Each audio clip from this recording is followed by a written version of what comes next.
Estamos caminhando para o final de mais uma série de mensagens sobre mais um dos livros da Bíblia, chegando aí nos capítulos finais de Atos dos Apóstolos.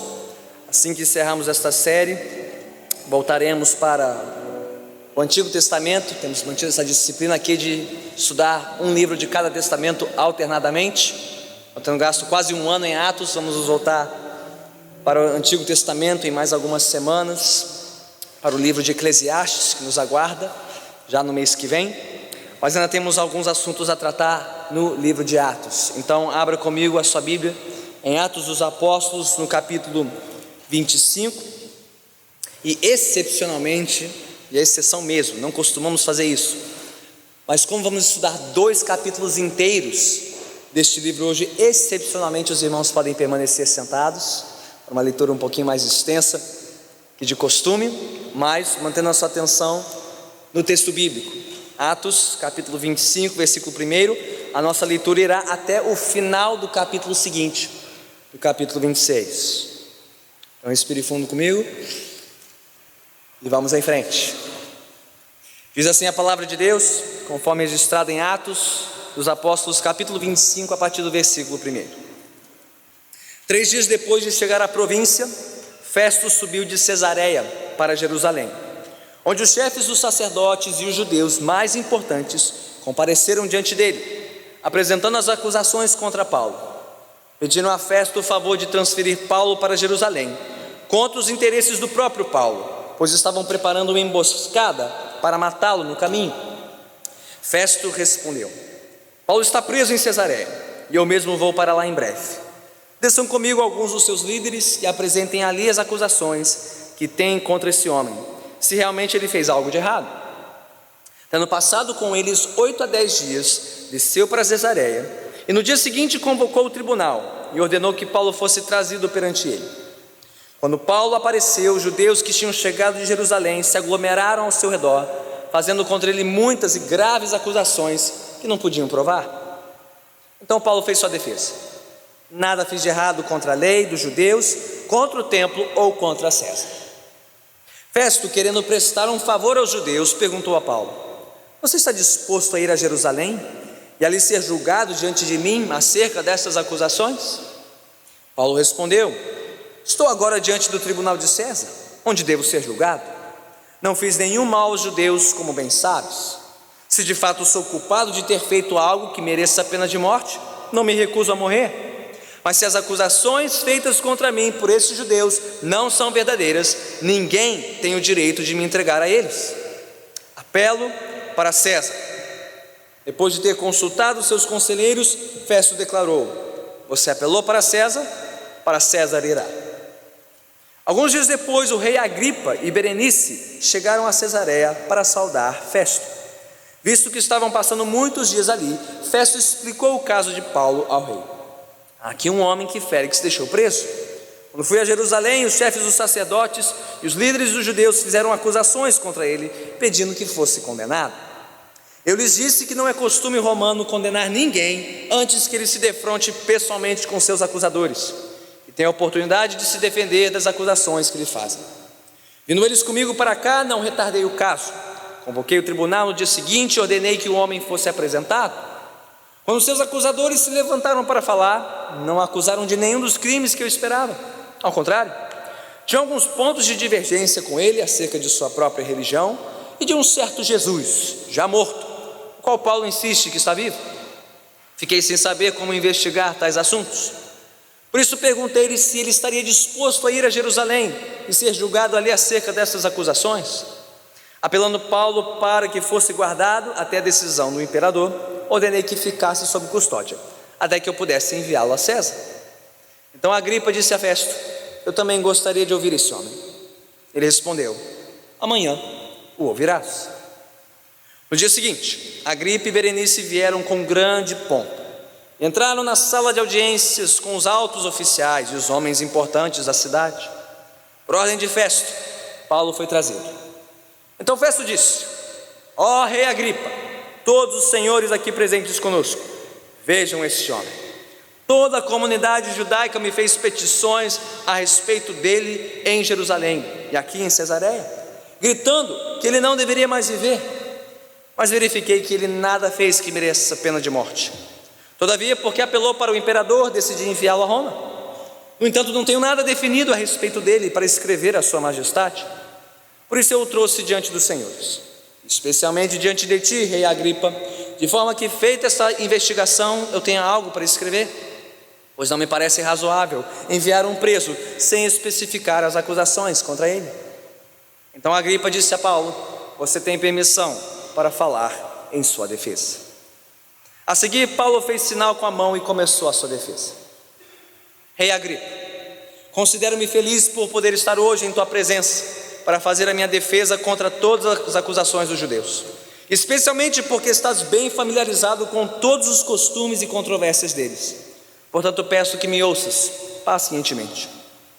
Todos os judeus sabem como tenho vivido desde pequeno, tanto em minha terra natal como em Jerusalém. Eles me conhecem há muito tempo e podem testemunhar, se quiserem, que, como fariseu, vivi de acordo com a seita mais severa da nossa religião. Agora estou sendo julgado por causa da minha esperança no que Deus prometeu aos nossos antepassados. Esta é a promessa que as nossas 12 tribos esperam que se cumpra, cultuando a Deus com fervor digno. É por causa desta esperança, ó rei, que estou sendo acusado pelos judeus. Porque os senhores acham impossível que Deus ressuscite os mortos. Eu também estava convencido de que deveria fazer todo o possível para me opor ao nome de Jesus o Nazareno, e foi exatamente isso que fiz em Jerusalém. Com a autorização dos chefes dos sacerdotes, lancei muitos santos na prisão. Quando eles eram condenados à morte, eu dava o meu voto contra eles.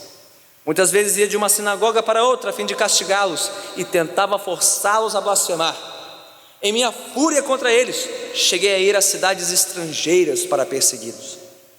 Numa dessas viagens, eu estava indo para Damasco, com autorização e permissão dos chefes dos sacerdotes. Por volta do meio-dia, ó rei, estando eu a caminho, vi uma luz do céu, mais resplandecente que o sol, brilhando ao meu redor e ao redor dos que iam comigo. Todos caímos por terra. Então ouvi uma voz que me dizia em aramaico: Saulo, Saulo, por que você está me perseguindo? Resistir ao aguilhão solitário. Então perguntei: quem és tu, Senhor? Respondeu o Senhor: sou Jesus, a quem você está perseguindo. Agora levante-se, fique em pé. Eu lhe apareci para constituí-lo servo e testemunha do que você viu a meu respeito e do que lhe mostrarei. Eu o livrarei do seu próprio povo e dos gentios, aos quais eu o envio, para abrir-lhes os olhos e convertê-los das trevas para a luz, e do poder de Satanás para Deus, a fim de que recebam o perdão dos pecados e herança entre os que são santificados pela fé em mim. Assim, rei Agripa, não fui desobediente à visão celestial. Preguei em primeiro lugar aos que estavam em Damasco, depois aos que estavam em Jerusalém e em toda a Judéia, e também aos gentios, dizendo que se arrependessem e se voltassem para Deus, praticando obras que mostrassem o seu arrependimento. Por isso os judeus me prenderam no pátio do templo e tentaram matar-me, mas tenho contado com a ajuda de Deus até o dia de hoje.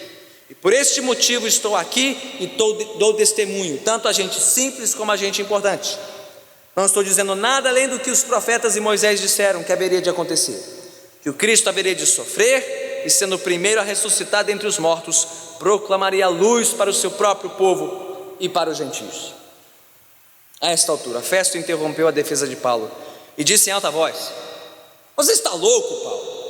As muitas letras o estão levando à loucura. Respondeu Paulo: não estou louco, excelentíssimo Festo. O que estou dizendo é verdadeiro e de bom senso. O rei está familiarizado com essas coisas e lhe posso falar abertamente. Estou certo de que nada disso escapou do seu conhecimento, pois nada se passou num lugar qualquer. Rei Agripa, crês nos profetas? Eu sei que sim. Então Agripa disse a Paulo: você acha que em tão pouco tempo pode convencer-me a tornar-me cristão? Paulo respondeu: em pouco ou em muito tempo, peço a Deus que não apenas tu, mas todos os que hoje me ouvem se tornem como eu, porém sem estas algemas. O rei se levantou, e com ele o governador e Berenice, como também os que estavam assentados com eles. Saindo do salão, comentavam entre si: este homem não fez nada que mereça morte ou prisão. Agripa disse a Festo: ele poderia ser posto em liberdade se não tivesse apelado para César. Louvado seja Deus. A sua palavra, oremos mais uma vez. Soberano Senhor, ao voltarmos mais uma vez na história e recordarmos mais este evento importantíssimo na vida do teu servo Paulo, ao ouvir a defesa que ele fez da sua fé em Cristo, que nós sejamos desafiados, mas também encorajados e capacitados pelo Senhor para também defendermos a nossa fé em Cristo perante aqueles que se opõem a nós neste mundo. E se houver entre nós aqueles que ainda não compartilham desta fé, que nesta noite seus corações sejam tocados, suas mentes abertas e suas vidas separadas para Ti, Senhor, para Te servir neste mundo, pelo conhecimento e pela proclamação do Teu Evangelho neste mundo. Oramos assim em nome de Cristo Jesus. Amém. No dia 14 de julho do ano de 1941, em plena Segunda Guerra Mundial, o primeiro-ministro britânico Winston Churchill proferiu um dos seus mais famosos discursos à nação britânica. Neste discurso, Sir Winston Churchill exaltou a capacidade de resistência dos britânicos aos ataques incessantes e massacrantes das forças nazistas e disse as seguintes palavras: não se pode deixar de sentir que pertencemos a um grande povo e uma grande nação. Quão complexa, quão sensível e quão resiliente é a sociedade em que nos tornamos, e quão capazes de resistir às pressões mais inesperadas. Não pedimos favor algum do nosso inimigo, não buscamos dele compaixão alguma. Que o inimigo faça o seu pior, nós faremos nosso melhor. Preparem-se então, meus amigos e camaradas, para a renovação dos seus esforços. Jamais nos desviaremos do nosso propósito. Não importa quão sombria seja a estrada, quão grande o custo, pois sabemos que deste tempo de provação e tribulação nascerá uma nova liberdade e glória para toda a humanidade. Que discurso, que palavras, e que virtude foi essa que Churchill mais exaltou no seu povo? A virtude da resiliência, força, firmeza, perseverança para resistir diante das circunstâncias mais adversas. E creio que seja esta virtude que o apóstolo Paulo demonstra de maneira clara e evidente para nós nestas últimas cenas do seu julgamento na cidade de Cesareia, no verão do ano de 59 depois de Cristo, conforme relatado no texto de Atos 25 e 26. Então mantenha a sua Bíblia aberta, por favor, neste texto que estudaremos em duas partes. Se divide em duas cenas de julgamento. A primeira delas no capítulo 25, versículos 1 a 12, a cena do julgamento de Paulo perante o governador romano Festo. E o restante, do capítulo 25 e todo o capítulo 26, trata de um segundo julgamento perante o rei Herodes Agripa II. E quando tomamos essas cenas, essas últimas cenas de julgamento juntas, o que elas nos ensinam? O que elas nos mostram?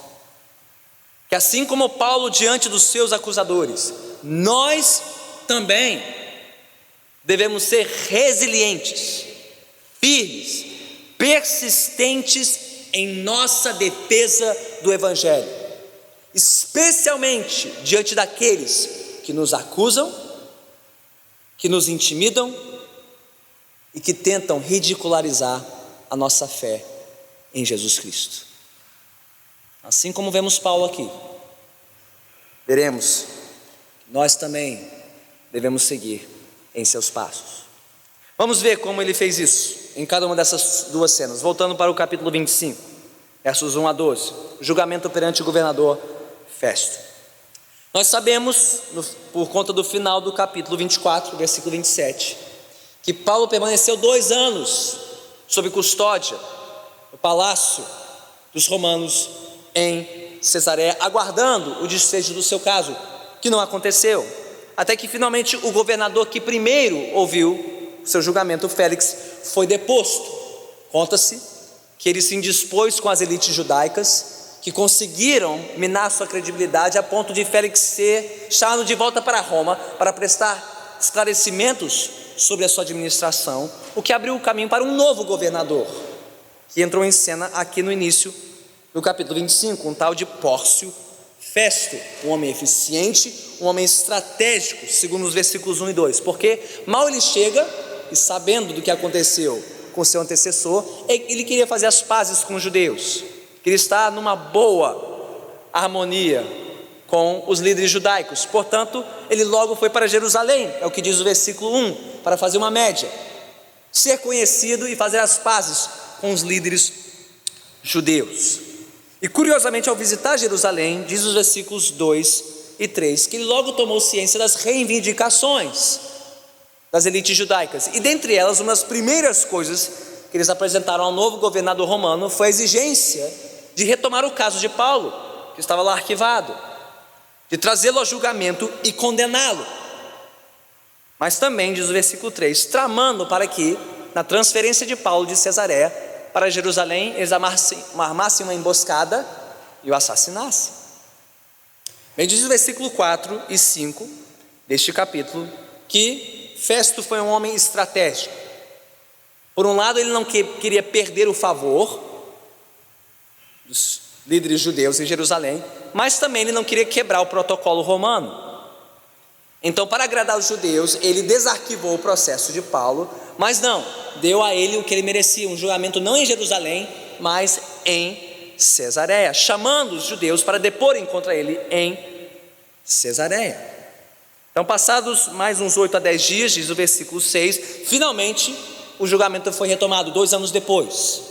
Festo presidindo aquele tribunal, os líderes judeus trazendo as suas acusações contra Paulo, mas sem apresentar nenhuma prova adicional. É o que diz o versículo 6 e 7. Bem, o que essas primeiras informações do capítulo 25 nos mostram, que estão nos apontando aqui? Estamos vendo aqui a persistência dos inimigos de Paulo em trazê-lo a julgamento, em acusá-lo falsamente, fazendo de tudo para acabar com a sua vida e calar o seu testemunho do Evangelho. Irmãos e irmãs, o que nós temos aqui é uma pequena amostra do quanto o inimigo da igreja, o quanto o inimigo do Evangelho é incansável em seus esforços para calar a boca dos cristãos. E ele se valerá de tudo, de quem ele tiver à sua disposição, para tentar amordaçar o testemunho da igreja. O diabo é um inimigo incansável, e ele jamais descansará, até que ou Cristo volte, ou ele consiga calar a boca dos cristãos neste mundo. Isso não só em países onde há perseguição oficial ao Evangelho, mas também no Ocidente, onde cada vez mais os cristãos têm sido arrastados para tribunais e acusados de toda sorte de crimes, intolerância, ódio, preconceito, racismo, homofobia e coisas do tipo. Acusações que, parêntese, cabem muito melhor naqueles que acusam os cristãos do que nos próprios cristãos. Em nome da tolerância, veja como o mundo é intolerante com a nossa fé. Em nome da defesa da igualdade, veja quão preconceituoso o mundo é contra os que se dizem crentes em Jesus. Mas se o diabo é um adversário incansável nesta luta, nós, o povo de Deus, a igreja de Jesus, não devemos ser menos incansáveis do que o diabo, menos persistentes do que os nossos acusadores. Tomando emprestadas as palavras de Sir Winston Churchill: enquanto o nosso inimigo fizer o seu pior, nós cristãos devemos fazer o nosso melhor. Enquanto o mundo lança suas acusações infundadas, e a maioria delas mesquinhas, contra a nossa fé em Jesus, nós devemos permanecer firmes na nossa defesa do Evangelho. Assim como a rocha que permanece firme diante das forças de um mar revolto. Mais uma vez, como já vimos Paulo nos capítulos anteriores, se defendendo diante das multidões, se defendendo diante do Sinédrio em Jerusalém, já tendo se defendido perante um outro governador romano, Félix, mais uma vez Paulo resiste e se defende diante do governador Festo, mostrando que não havia fundamento algum para as acusações feitas contra ele. Veja o versículo 8 de Atos 25. Então Paulo fez sua defesa, nada fiz de errado, contra a lei dos judeus, contra o templo ou contra César. Agora veja só a manobra sagaz e surpreendente do novo governador no versículo seguinte, o versículo 9. Festo estava sacando que aquela disputa entre Paulo e os judeus era puramente de natureza religiosa. Mas Festo era um oficial romano, ele não entendia nada da religião judaica, ele entendia de lei romana. Ele sacava que aquilo ali estava além da sua alçada, ele não conseguiria resolver aquela disputa. Então, numa manobra legal, ele fez uma proposta indecente para Paulo no versículo 9, perguntando se ele não queria voltar para Jerusalém, se defender lá perante os seus, já que ele se dizia tão inocente assim. O que, por um lado, livraria Festo da responsabilidade de julgar o caso e ainda ganharia uns pontos com os líderes judaicos, que adorariam julgar Paulo em Jerusalém. Mas Paulo entendeu a natureza suicida daquela proposta. Aceitar a proposta de Festo seria suicídio. Ele sabia que não sairia vivo de Jerusalém outra vez. Então ele diz no versículo 10 e 11 que ele não aceitaria tal proposta. Não que ele estivesse com medo de morrer, ele diz isso claramente no versículo 11, se ele fosse culpado de alguma coisa, ele pagaria, mesmo que fosse com a própria vida. Mas não, ele não abriria mão do seu direito de ser julgado como um cidadão romano perante uma autoridade romana. E portanto, entendendo que ele não tinha como sair daquela, não tinha como fugir dos judeus, e não tinha como fugir desse governador, que não queria resolver o seu caso, ele optou pela última solução. Ele apelou para César, para a Suprema Corte do Império, o que era direito de um cidadão romano ser julgado em Roma, longe dos judeus, longe daqueles que queriam acabar com a sua vida. Então o que isso nos mostra? O que essas primeiras cenas nos mostram aqui? Irmãos e irmãs, acusações e manobras legais, como as que Paulo enfrentou aqui, diante de Festo em Cesareia, não são desafios estranhos ao povo de Deus, mesmo num estado de direito como o Império Romano. Nós podemos até nos surpreender com a criatividade, com a engenhosidade daqueles que acusam os cristãos, que os arrastam para as cortes, tentando calar o seu testemunho, como aquele caso que se tornou famoso pelo mundo, do confeiteiro nos Estados Unidos, que por objeção de consciência não quis atender um casal homossexual, usando o seu direito de liberdade para recusar um cliente, e que foi processado, portanto, por ódio, por preconceito, por intolerância, por simplesmente usar o seu direito legal de objeção de consciência. Acusações como essas, manobras legais como essas, para acuar e intimidar os cristãos, não são novidade. Existem desde a época de Paulo, no primeiro século. Não deve nos impressionar, nem tampouco nos acuar. Assim como Paulo, devemos estar prontos para responder aos nossos críticos, sofrer as sanções que forem necessárias e cabíveis, se forem merecidas, mas sem abrir mão dos nossos direitos legítimos que Deus nos concedeu na terra diante das nossas autoridades. Agora, seguindo no texto, vejamos que o inimigo tem um arsenal vasto. Se ele não pode calar a igreja por meio de acusações e manobras legais, ele pode usar de outros artifícios, como veremos aqui na continuação do texto. Se ele não pode nos calar nos acusando, ele pode tentar nos calar, nos intimidando ou até ridicularizando a nossa fé. Vamos seguir então para a cena seguinte. O próximo julgamento, o último de Paulo em Cesareia, perante uma outra autoridade, o rei judeu Agripa. Bem, descobrimos no versículo 12 que o pedido de Paulo a Festo para ser julgado em Roma por César, um dos seus representantes, foi acatado. Ele seria transferido para Roma. Mas para tanto, era costume dos romanos encaminhar alguém que fizesse essa apelação como a justificativa. Você não simplesmente podia mandar alguém para César e dizer, agora é contigo. Tem que justificar o motivo de transferir esse julgamento para a Suprema Corte. E Festo ainda não tinha um motivo concreto para apresentar a César. Ele mesmo confessa isso no versículo 27 deste capítulo 25. E então surgiu em cena a pessoa ideal, a pessoa por quem Festo estava esperando e mais precisava neste momento. Surgiu em cena quem?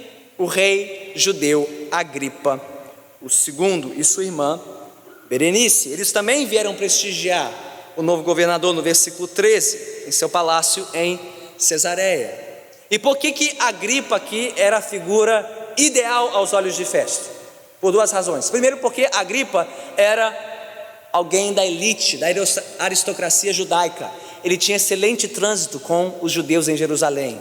Era responsável, inclusive, pela manutenção da ordem política no templo e entre a classe sacerdotal, que estava acusando Paulo e querendo a sua morte. Mas Agripa não era apenas amigo dos judeus, ele era um fiel aliado político de Roma. Ele sabia jogar nos dois times, ele sabia fazer a média entre os judeus e os romanos, e podia melhor esclarecer para Festo e para César que disputa era essa entre Paulo e os seus inimigos.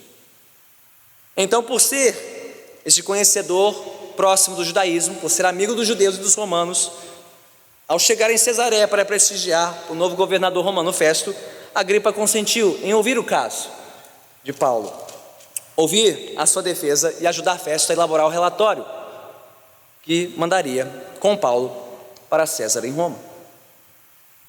Então, voltando agora para o finalzinho do capítulo 25, a partir do versículo 23, que começa a narrar a cena deste último julgamento. E você pode imaginar comigo a cena. De um lado você tem Festo, o mais alto oficial romano naquele palácio, responsável por encaminhar o processo de Paulo para Roma. E ao seu lado, o rei judeu Agripa II, amigo de Roma, amigo dos judeus, com toda a sua pompa e circunstância. Veja só o versículo 23. No dia seguinte, Agripa e Berenice vieram com grande pompa. Você pode imaginar, né? Aquela capa, aquela ostentação, as joias, toda a preparação do salão, tudo preparado para receber as autarquias, os nobres daquela terra. Diz o texto que entraram na sala de audiências com os altos oficiais e os homens importantes da cidade, toda aquela precepada para receber os notáveis, os homens, os que decidiam, os que mandavam e desmandavam naquela terra. E diante deles, Paulo, só para fazer sua defesa. Como se isso não fosse intimidação suficiente, alguns detalhes se você precisa saber da árvore genealógica desse tal de Agripa. Sabe quem era esse rei Agripa? Ele só era membro da família real dos Herodes. E se você encontra o nome Herodes na Bíblia, você sabe que não é boa coisa. Bem, o bisavô deste tal de Agripa foi Herodes o Grande, aquele que matou os bebês de Belém, quando soube que nasceu o novo rei dos judeus. O avô desse Agripa era um tal de Herodes Antipas, o carrasco de João Batista, que cortou-lhe a cabeça. E o pai dessa criatura era o rei Agripa I, o carrasco do apóstolo Tiago, morto em Jerusalém em Atos 12. Então, se você é Paulo, você pergunta, eu devo ser a próxima vítima dessa família, né? Estou em boa companhia, né? Os bebês de Belém, João Batista, o apóstolo Tiago, eu sou próximo na fila, só pode ser. Bem, por mais que aquela tribuna em Cesareia pudesse intimidar Paulo, surpreendentemente, mais uma vez, o homem não se deixou intimidar e fez a sua defesa brilhantemente no capítulo 26. Olhe comigo para os versículos 2 a 23. Paulo começa a sua defesa, como de costume, nos versículos 2 a 3, com todo o respeito à corte, com todo o respeito às autoridades, especialmente ao rei judeu Agripa, diante de quem ele podia fazer a sua defesa. Então ele começa nos versículos 4 a 8, lembrando do seu passado, lembrando das suas raízes no judaísmo, lembrando da sua lealdade às tradições do seu povo, especialmente a esperança que ele compartilhava com os judeus da ressurreição vindoura, da intervenção de Deus no fim da história.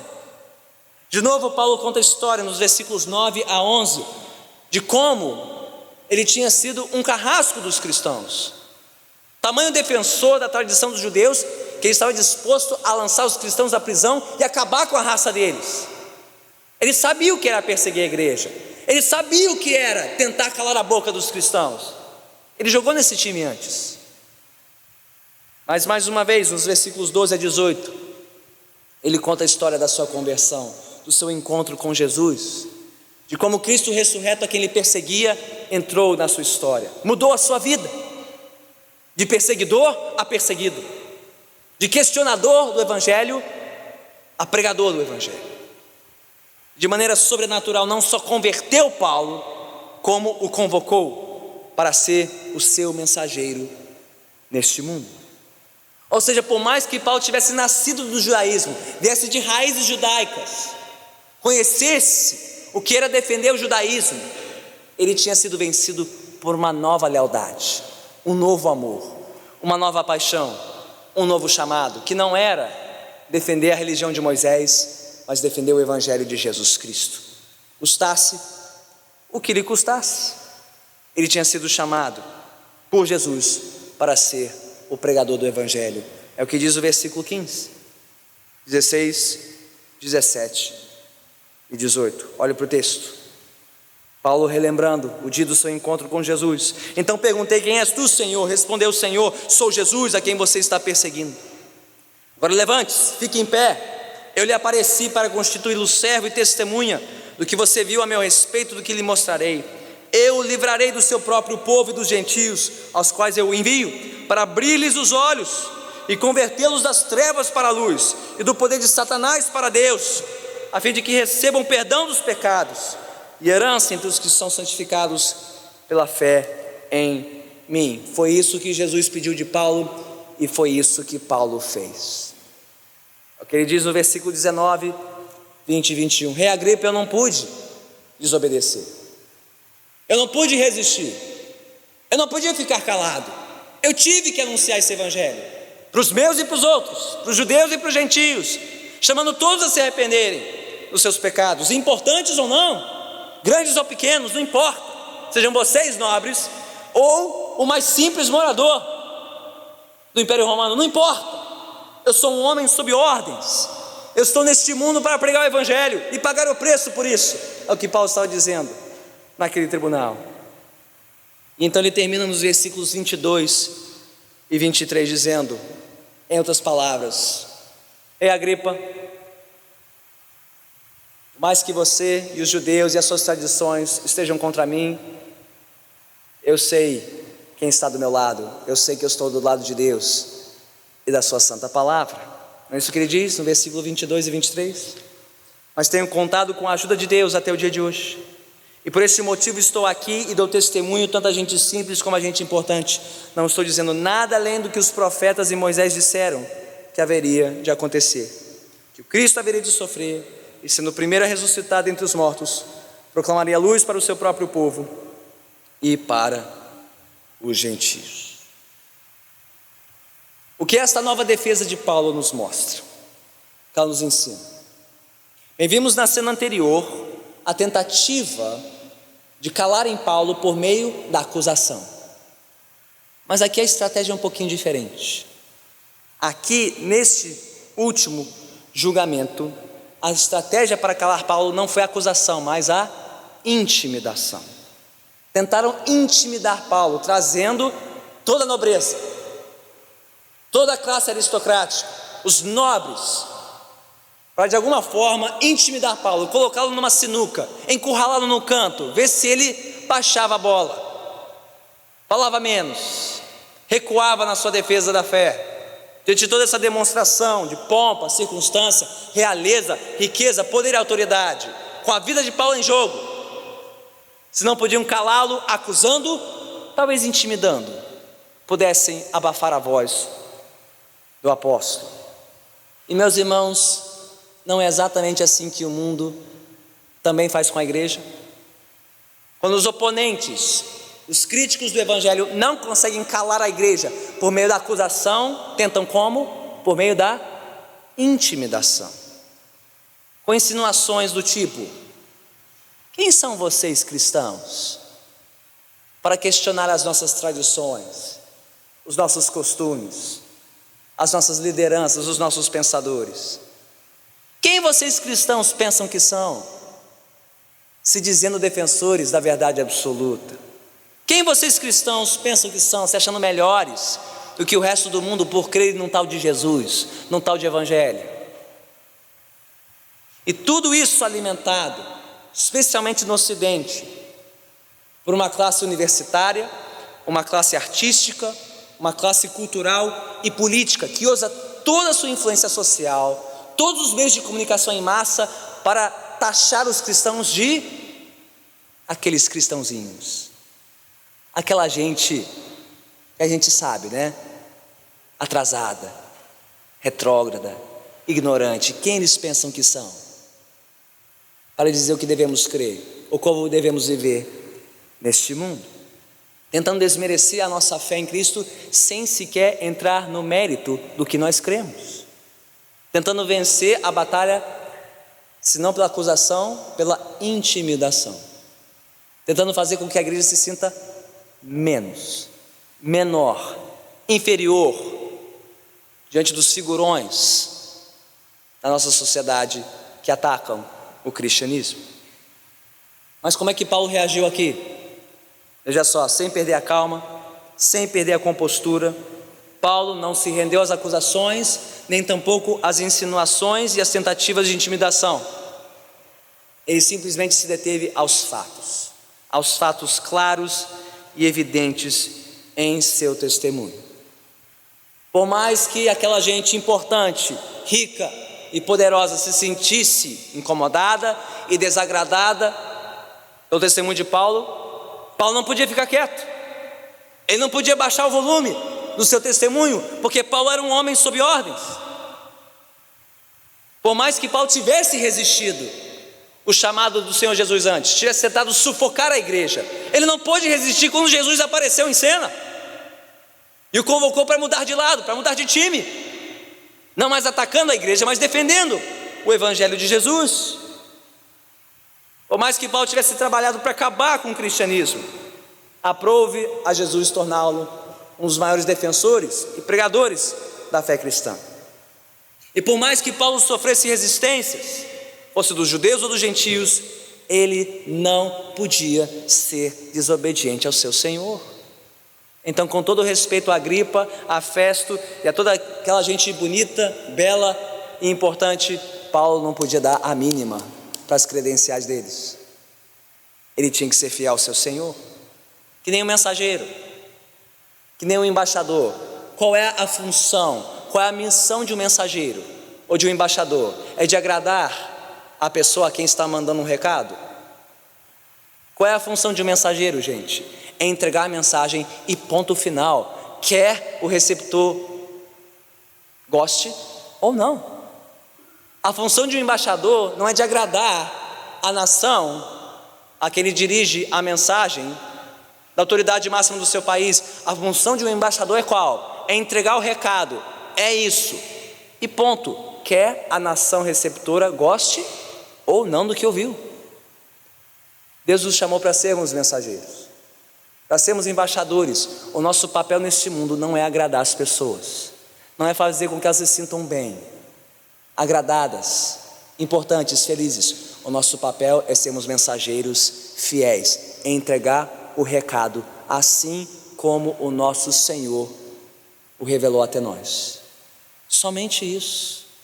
Quer as pessoas gostem ou não, quer aceitem ou não, quer recebam o recado ou não, o nosso papel, tal qual de Paulo, é de sermos mensageiros fiéis, embaixadores fiéis de Cristo Jesus. E ponto final. Paulo não estava ali para agradar aquela plateia. Paulo não estava ali para agradar a classe política, fosse romana ou judaica. Ele estava ali simplesmente para avisar para todos: o Rei Jesus reina, e Ele chama todos, pequenos e grandes, importantes e anônimos, todos a se arrependerem dos seus pecados e crerem no Senhor Jesus. Então, quer você venha de berço ou não, quer você tenha um sobrenome imponente ou não, quer você ganhe muito ou pouco, não importa. Você, como todos os outros nesse recinto, é um pecador carente da graça e da misericórdia de Jesus Cristo. E no último dia, seu sobrenome, seu contra-cheque, seu CEP da sua residência contará absolutamente nada. Absolutamente nada. Só uma coisa importará: se você se rendeu a Jesus Cristo ou não. Se você se arrependeu dos seus pecados ou não.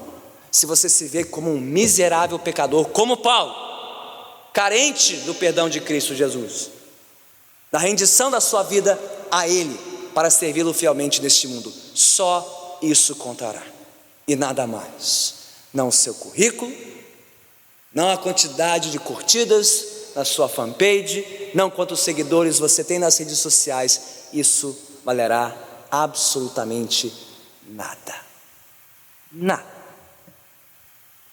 Nós somos o que somos aos olhos de Deus, somente o que somos em Cristo Jesus, e nada mais.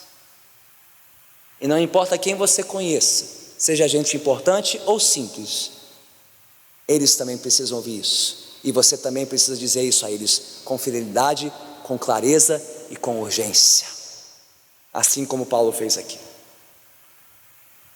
Por isso, irmãos e irmãs, quando o mundo quiser nos intimidar, toda a sua importância, toda a sua pompa, toda a sua circunstância, todo o seu charme, toda a sua sofisticação, fazendo com que abaixemos o volume, atenuemos a nossa mensagem, nós devemos ser resilientes em nosso testemunho, convocando quem quer que seja, ignorando as aparências não importam. Não importa quem você é lá fora ou aos olhos deste mundo, importa quem você é aos olhos de Deus. Importa que você renda a sua vida, e todos rendam a sua vida a Cristo Jesus. Mesmo que o mundo se levante contra nós, como disse Paulo, uma coisa sabemos: Deus e a sua palavra estão ao nosso lado. Da próxima vez que perguntarem quem vocês cristãos pensam que vocês são, responda simplesmente: nós somos ninguém, nós só somos os mensageiros, só estamos aqui para deixar o recado e mais nada. Deus e a sua palavra estão do nosso lado. Seja um mensageiro fiel e deixe as consequências nas mãos de Deus. Permaneça firme na rocha do Evangelho e não arrede dela jamais. Agora, se o mundo não consegue nos calar pelas suas acusações e pela sua intimidação, há uma última estratégia. Conforme vemos aqui no texto, Paulo já foi acusado, ele já foi intimidado, e por fim, no versículo 24, ele é ridicularizado pela sua fé. E quando não tem argumentos para rebater a fé cristã, só falta apelação, né? Quando você não tem argumento, não tem razão, o que sobra? Apelar. E não é isso que aconteceu com Paulo? Diante da sua defesa corajosa, íntegra, versículo 24, ele é interrompido pelo governador romano Festo. Ele interrompe a defesa de Paulo e diz em alta voz para todo mundo ouvir: Paulo, só falava dizer, você me deixa louco, Paulo. Está me deixando louco, Paulo. Está louco. As muitas letras o estão levando à loucura, Paulo. Dizer que Jesus está vivo, dizer que Jesus ressuscitou, dizer que você teve um encontro com esse tal de Jesus, que nós romanos condenamos, crucificamos. Está louco, Paulo. Conta outra. E não é exatamente isso que a nossa sociedade faz? Quando não tem mais argumento, Não tem mais o que dizer contra os cristãos. Partem para a apelação, partem para a ridicularização da nossa fé. Vocês são loucos, bando de gente ignorante, simplória, retrógrada. E aí vem todos os outros adjetivos, né? Intolerantes, preconceituosos, gente atrasada, só serve para arrastar a sociedade. Gente, isso tem nome, é chantagem, é manipulação, tá? E é falta de integridade intelectual. Quando você não tem o que dizer, você apela para chantagem, para manipulação, para ridicularizar a fé do outro. E não é isso que tentaram fazer com Paulo? E Paulo decidiu mudar de estratégia? Não! O que ele diz no versículo 25? Com toda calma e compostura. Pelo contrário. Não estou louco, excelentíssimo Festo. O que estou dizendo é verdadeiro e de bom senso. O povo crente não é ignorante, é gente verdadeira e de bom senso, porque cremos no Evangelho, que é verdadeiro e de bom senso. E sem perder o compasso, Paulo, aqui na defesa o tempo todo, parte para o ataque. Viram isso no versículo 26? Ignorando o Festo por um tempo, vai direto para o rei Agripa, que conhecia a lei, conhecia Moisés, conhecia as promessas a respeito de uma ressurreição, e sem perder o compasso, o que ele faz? Ele faz um apelo ao rei. Versículo 26, o rei está familiarizado com essas coisas. Ele posso falar abertamente? Estou certo de que nada disso escapou do seu conhecimento, pois nada se passou num lugar qualquer. Rei Agripa, crês nos profetas? Eu sei que sim. Fantástico, né? Paulo não recua, como dá um contragolpe e uma rasteira em Agripa, que não podia negar a lei, não podia negar a esperança da ressurreição e portanto não tinha razão para negar o Evangelho. Paulo sai da defesa, vai direto para o ataque e Agripa fica desnorteado, desconcertado, não tem o que dizer, não tem o que responder. Então ele sai pela tangente, sai pela lateral no versículo 28, fazendo pouco da tentativa de Paulo de convencê-lo. Versículo 28, então Agripa disse a Paulo: você acha que em tão pouco tempo pode convencer-me a tornar-me cristão? E aí chegamos ao momento mais dramático desse julgamento, a resposta de Paulo, com toda a calma, né? Em pouco ou em muito tempo, peço a Deus que não apenas tu, mas todos os que hoje me ouvem se tornem como eu, porém sem estas algemas. E como esta cena termina? Sem ter mais o que falar e sem ter mais o que fazer. O rei se levanta, o governador e Berenice também, todos estavam assentados, saem do salão e juntos concluem: não temos o que fazer. Esse homem inocente, que ele siga o seu caminho, que ele siga para César, que ele siga para Roma. Então, fechando, meus irmãos e irmãs, o que aprendemos aqui nesta noite? O que essas cenas conjuntas do julgamento de Paulo diante de Festo e de Agripa nos mostram? O que dissemos no início? Que aqueles que descreem do Evangelho de Cristo farão de tudo e do pior para tentar nos calar. Não espere um jogo limpo, não espere uma estratégia limpa do inimigo contra a igreja. O nosso inimigo é sujo, ele é astuto, ele é sagaz e fará de tudo para tentar nos calar. Quer nos acusem sem fundamento, quer nos intimidem com sua pompa e circunstância, quer façam pouco da nossa fé, nos ridicularizem por crermos em Jesus e na ressurreição. Sabe o que dizemos para isso? Exatamente o que o Sir Winston Churchill disse para o seu povo: que eles façam o seu pior, nós faremos o nosso melhor. Que o inimigo faça o seu pior, nós faremos o nosso melhor. Quando nos acusarem, sejamos sábios e íntegros em nossa defesa do Evangelho. Quando tentarem nos intimidar, sejamos convictos e resolutos em nosso testemunho. Quando fizerem pouco caso de nós, quando nos ridicularizarem, seja na faculdade, seja no escritório, seja na vizinhança, seja na reunião familiar, seja onde for, quando quiserem nos ridicularizar, sejamos sóbrios. falamos segundo a verdade e com bom senso, e em tudo sejamos resilientes no Evangelho.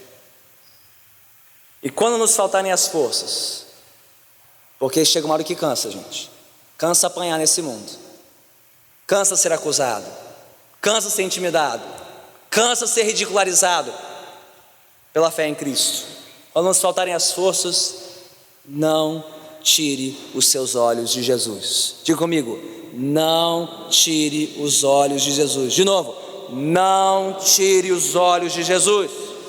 Não tire os olhos de Jesus, autor e consumador da nossa fé. Sabe por quê? Ele foi acusado, ele foi intimidado, ele foi ridicularizado, ele foi desprezado e zombado até a morte, e morte de cruz, mas ele venceu, ele ressuscitou. Então não tire os olhos de Jesus, não tire os olhos daquele que suportou tudo que este mundo fez de pior contra o Filho de Deus, mas no terceiro dia ele prevaleceu, ele venceu, ele fez o seu melhor para nos salvar e nos separar para si.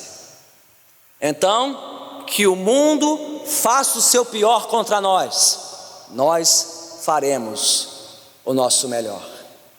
E não há nada melhor do que manter os olhos fitos em Jesus, confiar nele e perseverar nele até o fim. Vamos orar.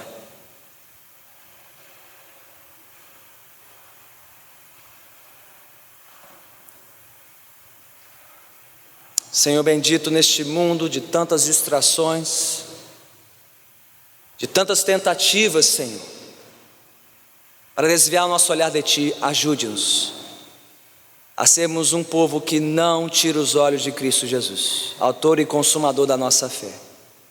Quando o mundo nos acusar, quando o mundo nos intimidar, quando o mundo fizer pouco, nos desprezar e zombar da nossa fé, que nós permaneçamos firmes em Ti, na Tua santa palavra, firmes no Teu Evangelho, firmes em Cristo Jesus, aquele que começou a boa obra em nós e a levará a bom termo. Ó Senhor, perdoe-nos quando nos cansamos diante da oposição de pessoas queridas, pessoas próximas de nós, mas que ainda não creem como nós em Cristo, crucificado e ressurreto. Perdoe-nos, Senhor, se faltamos com a verdade, com bom senso, com domínio próprio e respondemos de forma imprópria. Tem misericórdia de nós e pelo Teu Santo Espírito capacita-nos para darmos bom testemunho de Ti, para sermos fiéis ao Evangelho que nos foi confiado e entregarmos as consequências em Tuas mãos. E se hoje, Senhor, vidas entraram aqui perdidas em seus pecados, que elas sejam transformadas por um encontro verdadeiro contigo, para o louvor da Tua glória. Oramos assim em nome de Cristo Jesus. Amém.